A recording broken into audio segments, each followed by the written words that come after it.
Hey everybody, it's Monica B, creator of HeyMonicaB.com, a blooming resource on Ayurveda, and author of In Your Elements, a blooming Ayurvedic guide to creating your best life. Happy Friday! Every Friday at 11 o'clock Pacific time, I go live to teach you a little bit about an Ayurvedic tidbit that you can use in your daily life. And the topics are driven by you. So for today, we are going to talk about the topic, what does Ayurveda say about restless sleep?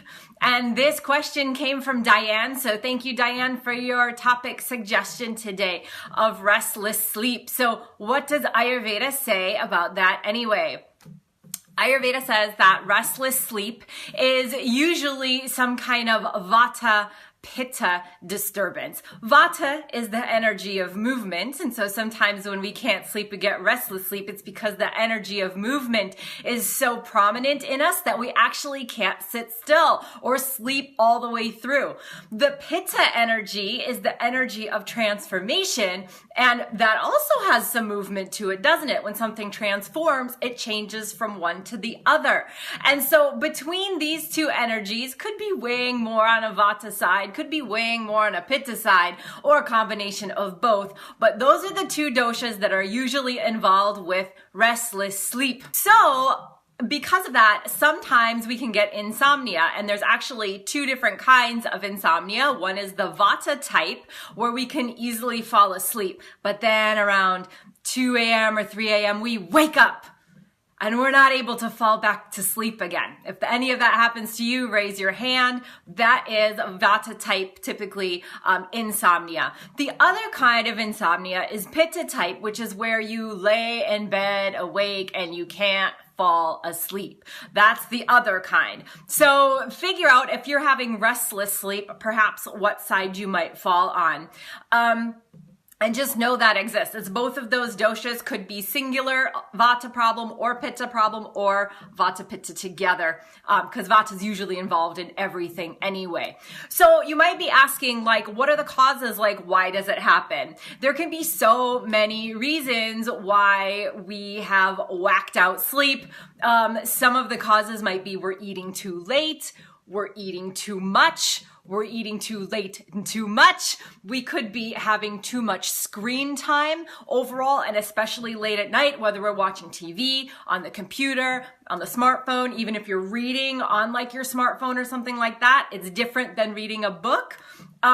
Just a little tidbit, books were made by trees. Where do trees come from? They come from nature. So it's naturally just easier on our eyes than false light on the screens. Another reason could be lack of exercise, just an overall like built up energy that we didn't get out, or it could be over exercising. We've built up that energy so much that we're just going, and we haven't stopped, and we go to lay down and the body's like, I'm still going. So there's a little bit of balance there. Alcohol can cause bad sleep. Not learning how to de-stress and taking all of your stresses with you to sleep will keep your brain going, and your brain will try and solve all the problems throughout the day that you haven't yet, or throughout your next 10 years, depending how your brain works, you might stay awake thinking about things. If we stay up past 10 o'clock is one of the reasons why we can have sleep problems, and I will explain that in one of the 3 things that you can do to help your restless sleep. It could also be a causative factor if you don't have a bedtime routine. If we just go around doing all the things that we do all day, we're busy, right? Like we're jumping from one thing to the next. If we don't actually take time before we sleep and maybe make a bookend at the end of the day and say like, it's sleep time now, our body's going to still want to keep going. It might not know when to stop. So we have to train ourselves to slow down and take that time before bed, make a nice little bedtime routine. Also could be restless sleep could be from a racing schedule. Like I said, anything that is racing, is constantly moving, is that energy of vata, which creates the increase in us. And if we don't know how to bring that down, calm it down, and just, get some nourishment before bed, the energy is going to keep going. And over time, that can cause sleep problems and restless sleep in general.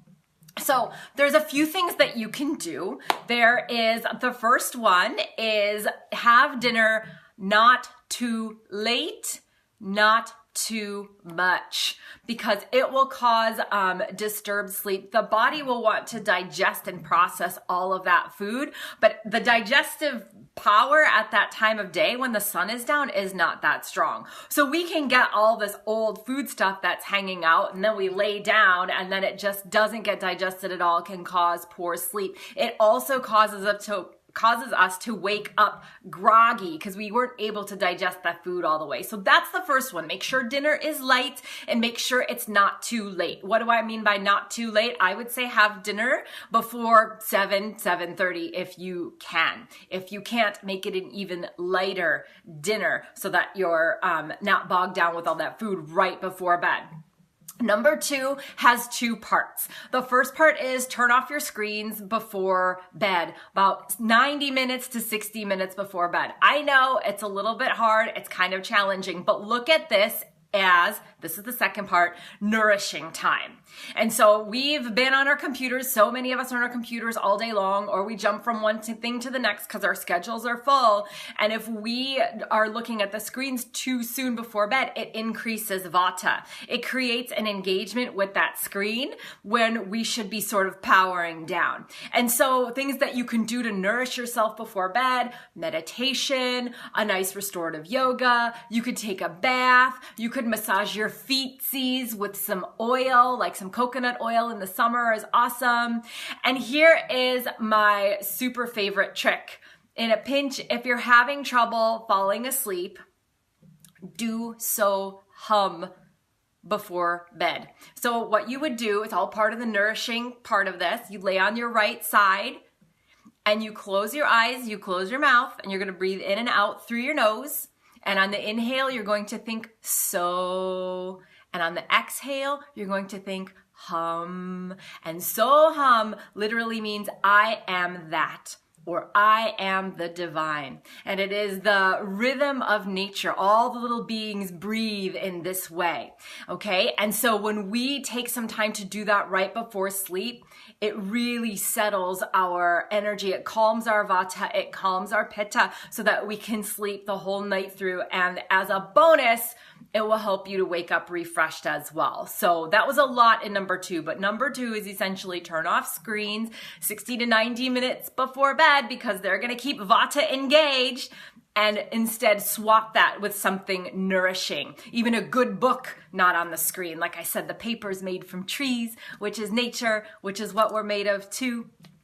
And the so hum lay on your right side right before you sleep. If you fall asleep while you're doing so hum, that's great, no problem. But give that a try, and the breathing should be nice and slow from the lower belly. Number 3 is, raise your hands if you already know what I'm gonna say. It is bed by 10 o'clock.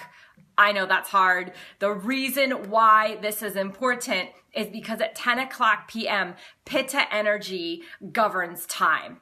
And so it's the time of day when we process all of our food, our emotions, our thoughts, our projects from the day. We might get re-excited about something that happened during the day. We're like, oh, that was so exciting. Or we might get re-angry, about something that aggravated us for the day. And we process it again because we've stayed awake, but we should be sleeping. That's when the body does that. So whether we're sleeping or whether we're awake, the body's going to do that anyway. And so is the mind. And so it can keep us awake. That's why at 10 o'clock p.m., if you feel like you get a second wind and you're like championing your night owlness, it's just pitta energy and it's keeping you awake. And so the goal is to fall asleep before that happens so that you're sleeping when all that jazz is going on so that you can actually rest better.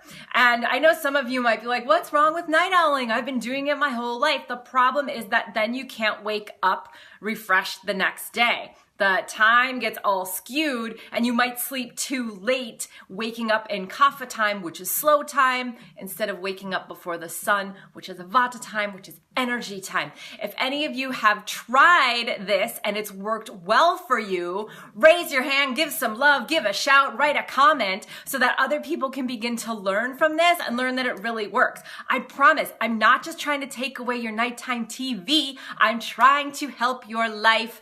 So the 3 things that you can do to help restless sleep is, number 1, dinner not too late, not too much. And also, let me add to that, if you're having beer or wine or something with that dinner, stop that until you start sleeping better, because the alcohol can create sleep problems. Okay, so dinner not too late, not too much. Eliminate alcohol at that time if you're having problems sleeping. The other thing, the second, is turn off screens 90 minutes to 60 minutes before bed and swap it with a really nourishing, lovely practice.